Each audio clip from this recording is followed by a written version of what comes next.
जय हिंद प्रतियोगी साथियों, मैं शिवांश स्वागत करता हूं आपका आपके अपने चैनल द प्राइम स्टार में। जुड़ते हैं आपसे इंग्लिश सब्जेक्ट के अंतर्गत एक और दिन की vocab the Hindu vocabs top 10 vocabs रहेंगी आज की आपके लिए, और साथ में एक ईडियम्स की क्विज़ भी है। तो वीडियो को एंड तक देखें और ईडियम्स की क्विज़ ज़रूर सॉल्व करें दोस्तों। ये वीडियोस उन सभी एग्ज़ाम्स के लिए बहुत महत्वपूर्ण हैं जिनमें आपकी इंग्लिश आती है, क्योंकि इंग्लिश में सबसे महत्वपूर्ण सबसे बेसिक है। यदि आपको वोकैब नहीं आती है तो फिर आपको इंग्लिश बहुत ज़्यादा प्रॉब्लम करने वाली है। यदि आपको वोकैब आती है तो फिर क्या इंग्लिश सबसे ज़्यादा नंबर देती है। तो चलिए वीडियो स्टार्ट करते हैं दोस्तों। पिक्स देख रहे हैं, मज़ा आ रही है ना? बस ऐसे ही मज़े मज़े के साथ फन फन में हम लोग आज 10 वर्ड और उनके सिनोनिम याद कर लेंगे।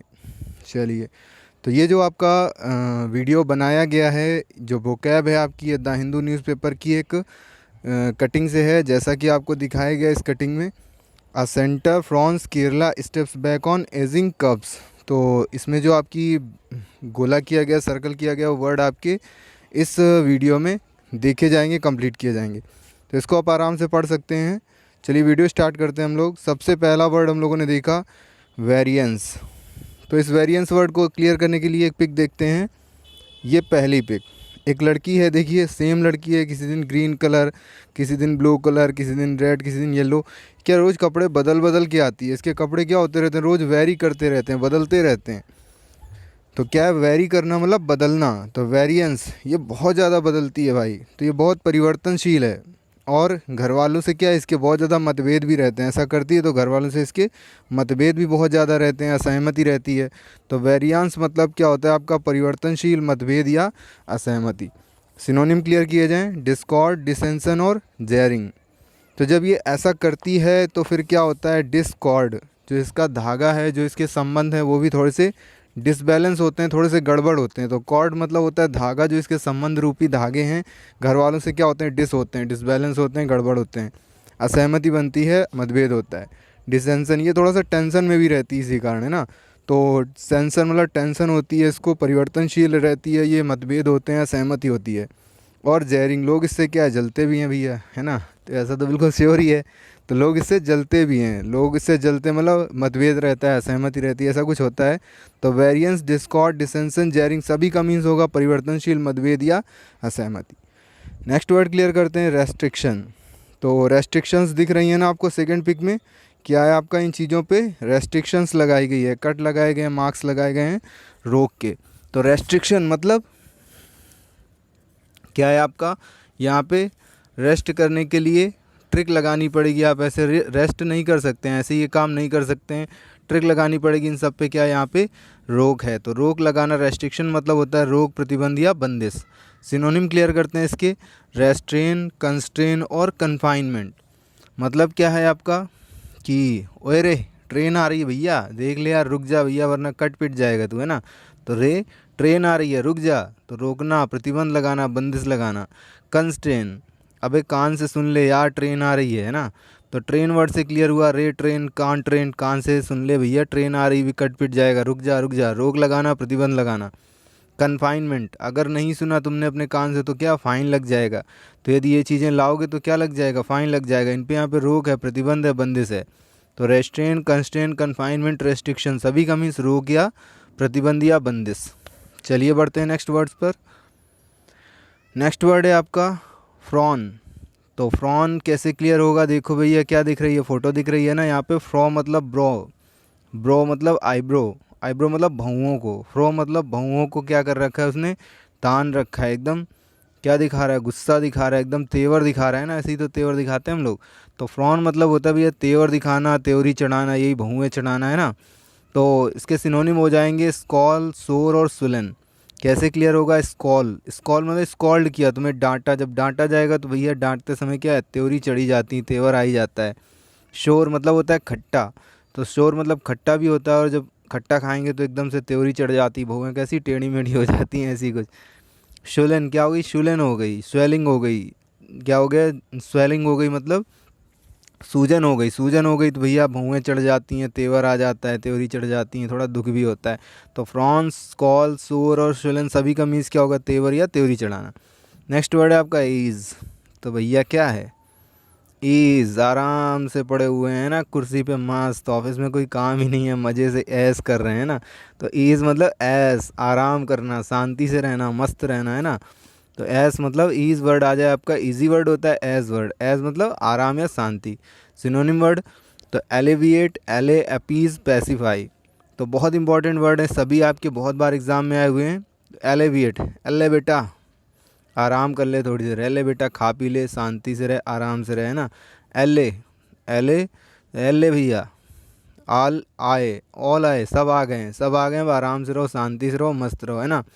अपीज तो पीस में रह रहे हैं, पीस वर्ड है लेकिन पीस समझ लो, इसे सी समझ लो यार, क्या दिक्कत है। पीस मतलब शांति से आराम से रह रहे हैं, पीस।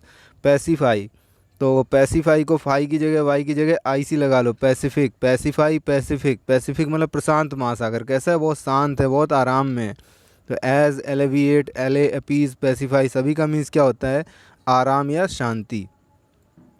नेक्स्ट वर्ड है आपके अडेरेंस। तो अडेरेंस कैसे क्लियर होगा, यह अडेरेंस, इस आदमी को देख रहे हैं ना आप, बढ़िया, ये बॉडी बिल्डर मस्कुलर, लेकिन कुछ दिन बाद कैसा हो गया ये भैया, ऐसा हो गया कि इससे छोटे छोटे डंबल भी नहीं उठ रहे हैं ना, रॉड भी नहीं उठ रही है, ऐसी हालत हो गई। कैसा रह गया, आधा रह गया भैया ये। तो अडेरेंस कैसे क्लियर हुआ, आधे रह गए हैं, आधे रह गए हैं, क्यों भैया, किसी से लगाव झुकाव हो गया था है ना, निष्ठा हो गई थी किसी में, तो ऐसे रह गए हैं। समझ सकते हो, भावनाओं को समझ लो भैया। तो आधे रह गए हैं, अडेरेंस मतलब किसी से लगाव होना, झुकाव होना, समर्थन या निष्ठा होना। तो इस कारण क्या रह गए, आधे रह गए। ज़्यादा लगाव रखोगे किसी से तो फिर क्या होगा, यही होगा यार। तो सिनोनिम वर्ड क्लियर करते हैं, टेनासिटी, फिडेलिटी, डिवोशन। तो टेनासिटी मतलब क्या है कि उसके लिए तन मन सब वार दिया है ना, तन कैसा हो गया भैया, कैसे से कैसा दिख ही रहा है, शहर वार देंगे है ना, चांद तारे तोड़ लाएंगे, ये कर देंगे वो कर देंगे, फलाना ढिमाका है ना। फिडेलिटी, फिदा हो गए भैया उस पर एकदम है ना, सब कुछ वार दिया है अपना। डिवोशन, उसे कैसा समझते हैं, एकदम देव जैसा समझते हैं, भगवान जैसा समझते हैं। तो ऐसा कुछ है, उससे इतना लगाव है, समर्थन है, निष्ठा है कि उसे भगवान जैसा समझते हैं, फिदा हो गए हैं, सब तन मन सब वार दिया है। तो अडेरेंस, टेनासिटी, फिडेलिटी, डिवोशन सभी का मीन्स होता है लगाव, समर्थन या निष्ठा। नेक्स्ट वर्ड है आपका कंटेनमेंट। कंटेनमेंट एन थोड़ा सा मिस हो गया यहाँ पे, इसको याद, जब आप नोट कीजिए तो सही नोट कीजिएगा। कंटेनमेंट, कंटेन मतलब रखना। तो किसी ने क्या कर रखा है, किसी मैन को कंटेन कर रखा है, रख रखा है, मतलब उस पर पूरा दिख रहा है ना पिक में आप, इस आदमी ने क्या इसको पूरा कंटेन कर रखा है, कंट्रोल कर रखा है, पूरा नियंत्रण में कर रखा है ना। तो कंटेनमेंट मीन्स यही होता है आपका, नियंत्रण या परिरोधन, इसको अपने कंट्रोल में कर रखा है। सिनोनिम वर्ड क्लियर करते हैं, रेन, रेस्ट्रेन और स्टेंट। तो रेन वर्ड कई सारे होते हैं, एक RAIN रेन होता है, जानते हैं, बारिश होती है, वर्षा होती है। एक REIGN रेन होता है, रेन मतलब शासन होता है। ये REIN रेन होमोफोन्स वर्ड है ना। तो रेन मतलब वही शासन, मान लो शासन में राजा का क्या होता है, नियंत्रण होता है, तो रेन मतलब होता है आपका नियंत्रण। रेस्ट्रेन वर्ड पढ़ चुके हैं ना, रेस्ट्रेन मतलब क्या होता है, रे ट्रेन आ रही है, रुक जा, रोक, नियंत्रण है ना। तो वो रोकने का सेंस भी होता है, बंदिश का सेंस भी होता है, रेस्ट्रेन मतलब नियंत्रण का सेंस भी होता है। स्टिंट तो क्या है भैया, नॉट, नॉट नहीं करो, नहीं करो, ऐसा नियंत्रण है, यहाँ पे रोक है, ऐसा मना किया गया है ना। तो स्टिंट मतलब होता है नियंत्रण या परिरोधन। तो ये वर्ड हो जाएंगे आपके। चलिए बढ़ते हैं नेक्स्ट वर्ड पर, कंसर्न। तो कंसर्न वर्ड तो नॉर्मल वर्ड है, फिर भी चलो क्लियर कर लेते हैं। तो ये देखो बच्चे बेचारे कैसे हैं, बाल नोच रहे हैं अपने, ये बेचारा कंफ्यूज हो रखा है, आंखें बड़ी बड़ी हो गई हैं, चित्र में दिख रहा है ना, मज़ा आ रहा है ना भैया। तो क्या परेशान है, कौन से सर आएंगे यार, कौन से सर आएंगे, क्या पढ़ाएंगे, यही चिंता हो रखी है इसको, है ना। पता नहीं क्या पूछ लेंगे, आज नए सर आने वाले हैं, सब चिंता में परेशान हैं।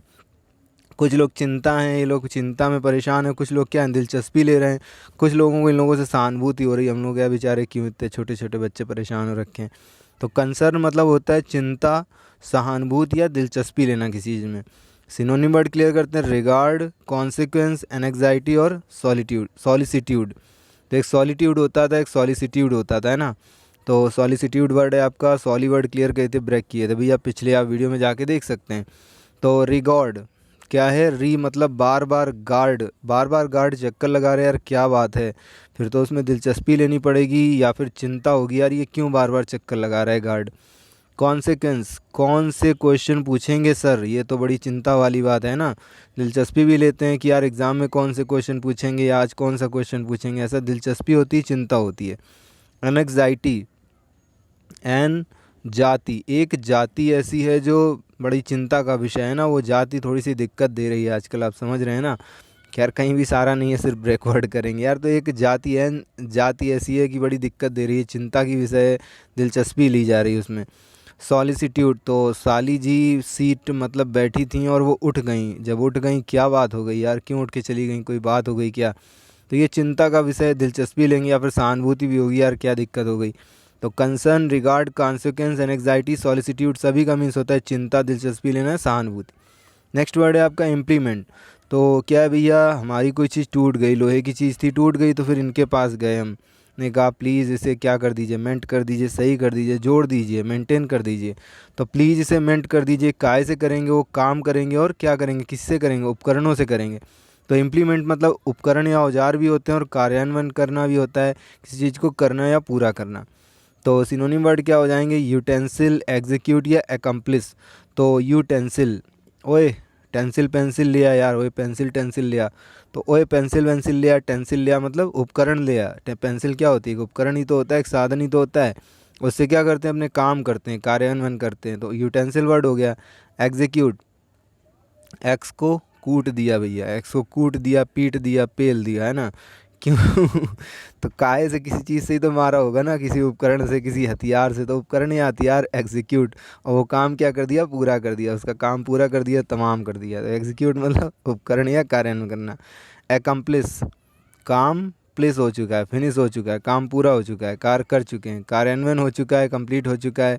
काहे से हुआ था, किससे हुआ था, कंप्यूटर से, एक उपकरण से हुआ था, है ना। तो एकम्प्लिस, यूटेंसिल, एग्जीक्यूट, इम्प्लीमेंट सभी का मीन्स होता है उपकरण या कार्यान्वयन करना, औजार वगैरह। लास्ट वर्ड है, बड़ा मज़ा आने वाला है इन वर्ड में, पिलियन। अरे यार ये क्या वर्ड है। तो पिलियन देखो क्या कर रखा है फ़ोटो में, पिल्ले को, कुत्ते को कहाँ पीछे बैठा रखा है, पीछे सीट। वैसे ऐसा कोई करता नहीं है लेकिन इसने कर रखा है यार, गिर ना जाए कहीं ना। तो पिलियन मतलब गांव में क्या कहते हैं, पिल्लों को वैसे आप क्या कहते हैं, पप्पी कहते हैं। गांव में क्या पिल्ला पिल्ली कहा जाता है, पिल्लियों को ही देते हैं, और पिल्लियों को उठा ला, है ना। तो पिल्लियों को मतलब, पिल्लों को मतलब कुत्ते को कहाँ पीछे बैठा रखा है, पीछे सीट पे। तो पिलियन मतलब होता है बैक सीट, जो पिछली सीट होती है। और इन्फ्लक्स, इसको क्या हो रखा है भैया, फ्लू हो रखा है, इसको जुकाम हो रखा है, हो सकता है कोई इसको कोरोना भी, उसकी जांच होनी चाहिए ना। तो इनफ्लू हो रखा है इसके अंदर। फ्लू मतलब इसके अंदर, अंदर में कुछ बह रहा है, कुछ प्रवाह हो रहा है ना कुछ चल रहा है। तो इन्फ्लक्स मतलब होता है अंतः प्रवाह, फ्लोविंग इन। तो ये आपके वर्ड हो गए आज के, वोकैब हो गई टॉप 10 वोकैब द हिंदू की। चलिए अब एक छोटी सी क्विज सॉल्व कर लेते हैं इडियम्स की। तो आज का पहला इडियम है स्वैन सॉन्ग। तो स्वैन मतलब क्या होता है, हंस होता है। तो स्वैन मतलब हंस होता है, हंस का गीत। तो हंस क्या कभी आपने गीत गाते हुए सुना है? तो यदि कभी सुनोगे तो वो क्या होगा, अंतिम गीत ही होगा, एकमात्र गीत ही होगा। तो स्वैन सॉन्ग का बस यही मीन्स होता है। तो इसका सही आंसर, बड़े बड़े बड़े आंसर लिखे हुए हैं। Music as sweet as a song of birds, a melodious song in praise of someone, praise of a woman by her lover, last work of a poet और म्यूजिशियन बिफोर डेथ। तो बस यही answer सही है आपका, अंतिम गीत। जो अंतिम गीत होता है किसी म्यूजिशियन का या किसी कवि का मृत्यु से पहले, उसे क्या कहते हैं, स्वैन सॉन्ग। बहुत ही इंपॉर्टेंट है, बहुत बार आया भैया, बहुत अच्छे से क्लियर कर लें। नेक्स्ट है आपका to take somebody for a ride. किसी को कहाँ ले जा रहे हैं, राइड के लिए ले जा रहे हैं, घुमाने ले जा रहे हैं। आजकल अगर किसी को घुमाने ले जा रहे हो मतलब क्या है, अपने बचाव के लिए, कि भैया बाहर जाओगे, जानते हो लठ पड़ने वाले हैं ना, तो फिर पीछे बैठा लिया किसी को, तो लठ पड़े तो कम से कम उसी को पड़े, वो गिरा जाए, उसे पेल दिया जाए और आप निकल लो आराम से। To take somebody for a ride मतलब क्या करना है, टू प्रोवाइड इंटरटेनमेंट या to keep company, to deceive और humiliate him, to exploit a person. तो एक्सप्लॉइट अ पर्सन मतलब शोषण करना, या डिसीव और ह्यूमिलिएट हिम किसी को धोखा देना, लज्जित करना। तो सही आंसर क्या हो जाएगा, सी आंसर। किसी को राइड के लिए ले जा रहे हो, चलो राइड पे घुमा के लाते हैं, उसको वहाँ पे लूट लिया, उसको टपका दिया, है ना, ऐसा कुछ कर दिया। तो ये होता है आपका idiom, to take somebody for a ride. Next है आपका टू कूल वंस हील। अपनी हील ठंडी कर रहे हैं, अपनी एड़ी ठंडी कर रहे हैं, मतलब to rest for some time हो सकता है भाई। To give on importance to someone गलत है। To remain in a comfortable position हो सकता है। To be kept waiting for something. तो सही आंसर क्या है, अपनी हील ठंडी कर रहे हैं मतलब किसी चीज़ के लिए इंतज़ार कर रहे हैं। इंतज़ार करना, to be kept waiting for some time, थोड़े समय के लिए इंतज़ार करना। जैसे आजकल के हम लोग नौकरियों के लिए इंतज़ार कर रहे हैं, तो भैया इंतज़ार ना करो, मेहनत करते रहो, है ना। अभी धड़ाधड़ वैकेंसी आएंगी और पेपर हो जाएंगे, फिर निकल जाएगा, कुछ पता नहीं चलेगा। तो अपनी तैयारी लगातार बनाए रखो, बिल्कुल धड़ाधड़ एग्ज़ाम आगे आने वाले हैं। ना रेलवे की कोई वैकेंसी रुक रही है, ना आपकी यूपी की कोई वैकेंसी रुक रही है ना, यूपी पीसीएस भी है, लेखपाल भी है और रेलवे की वैकेंसीज भी हैं, रेलवे ने क्लियर कर दिया है ये। नेक्स्ट है आपका by the rule of thumb. Rule मतलब शासन, थंब मतलब अंगूठे छाप, अंगूठे छाप लोगों के द्वारा शासन। तो by the use of force, by the use of trickery, by cheating and deception, by practical experience which is rather rough. तो सही आंसर क्या होगा इसका भैया? बाकी तीन आंसर बिल्कुल श्योर गलत हैं। सही आंसर है आपका बाय प्रैक्टिकल एक्सपीरियंस, मतलब प्रायोगिक ज्ञान के आधार पे। एक ये भी होता है आपका कि अनपढ़ लोगों के द्वारा शासन, बिल्कुल सही आंसर होता है। और by rule of illiterate person या फिर by practical experience which is rather rough, जो ज़्यादा रफ होता है, ज़्यादा कठिन होता है।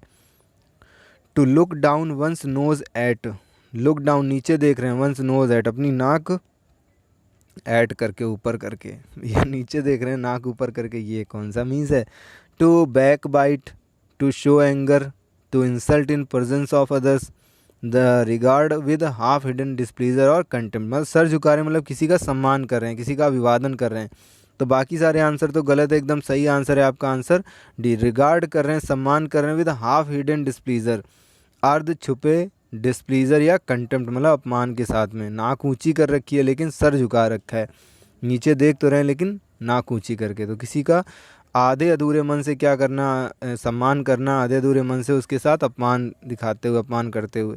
तो इस तरह से आपकी ईडीएम क्विज कंप्लीट होगी भैया। अपने मार्क्स ज़रूर बताया करें, वीडियो पूरा देखा करें दोस्तों। और वीडियो देखने के लिए धन्यवाद सभी को दोस्तों। चैनल को लाइक करें और कमेंट करें दोस्तों। वीडियो कैसा लगा ज़रूर कमेंट करके बताएं, और यदि आपके कुछ अच्छे पढ़ने वाले दोस्त हैं तो उनमें शेयर करें। जय हिंद साथियों।